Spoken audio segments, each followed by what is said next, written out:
Assalamualaikum warahmatullahi wabarakatuh. Perkenalkan, nama saya Nur Masita dengan NIM 23203861211049. Saya membuat video ini untuk memenuhi tugas akhir mata kuliah Ekonomi Makro Islam dengan dosen pengampu Pak Zulkarnain MSI. Baik, saya akan menjelaskan mengenai instrumen dan kebijakan moneter dalam Islam. Nah, apa itu kebijakan moneter? Kebijakan moneter adalah sebuah kebijakan makroekonomi yang dikelola Bank Sentral atau Bank Indonesia untuk mempengaruhi aktivitas ekonomi dengan jalan mengawasi jumlah uang beredar atau tingkat suku bunga sehingga tercipta suatu nilai rupiah yang kestabilannya terjaga dan terpelihara. Selanjutnya yaitu tujuan kebijakan moneter Islam. Yang pertama, kesejahteraan ekonomi. Mewujudkan kesejahteraan ekonomi dengan kesempatan kerja penuh. Yang kedua, stabilitas harga. Menjaga stabilitas harga untuk menjaga daya beli masyarakat. Yang ketiga, keadilan ekonomi. Menciptakan keadilan dan pemerataan dalam perekonomian. Dan yang keempat, keseimbangan ekonomi. Menjaga keseimbangan antara pertumbuhan ekonomi dan stabilitas harga. Macam-macam instrumen kebijakan moneter. Yang pertama, kebijakan pasar terbuka.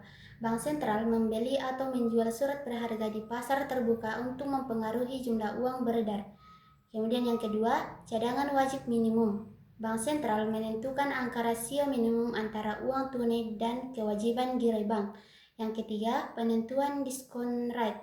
Bank Sentral menentukan suku bunga untuk pinjaman kepada bank-bank komersial. Dan yang keempat, persuasi moral. Kebijakan Bank Sentral yang bersifat persuasif untuk memengaruhi tindakan para. Selanjutnya yaitu perbedaan kebijakan moneter konvensional dan kebijakan moneter Islam. Yang pertama, kebijakan moneter konvensional. Suku bunga. Bank Sentral dapat menaikkan atau menurunkan suku bunga untuk mempengaruhi tingkat investasi dan konsumsi. Kemudian operasi pasar terbuka. Bank Sentral membeli atau menjual surat berharga untuk mengubah jumlah uang yang beredar. Kemudian cadangan wajib.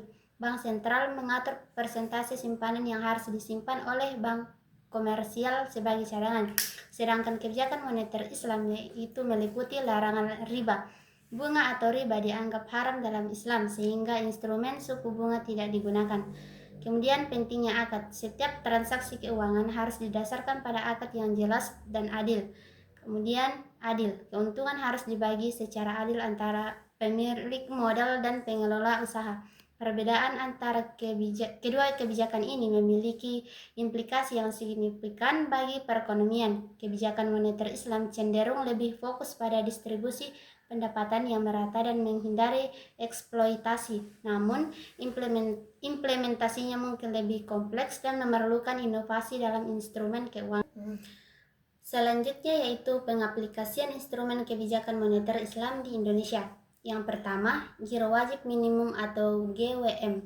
5% untuk rupiah, 3% untuk mata uang asing. Kemudian yang kedua, sertifikat investasi mudharabah antara bank syariah atau IMA untuk bank syariah dengan kelebihan dana. Kemudian yang ketiga, sertifikat Bank Syariah Indonesia. Instrumen Bank Indonesia yang sesuai dengan syariat Islam. Kemudian yang keempat, pasar uang antara bank syariah atau PUAS, fasilitas bagi bank syariah yang membutuhkan dana. Selanjutnya yaitu instrumen kebijakan moneter dalam Islam. Yang pertama, cadangan wajib minimum. Bank Sentral mengatur jumlah minimum dana yang harus disimpan oleh bank-bank. Kemudian yang kedua, operasi pasar terbuka. Bank Sentral membeli atau menjual surat berharga yang sesuai dengan prinsip syariah seperti suku.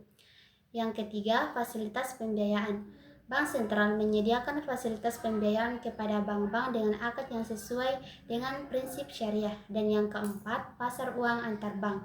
Bank Sentral memfasilitasi transaksi antar bank di pasar uang dengan mekanisme yang sesuai dengan prinsip syariah.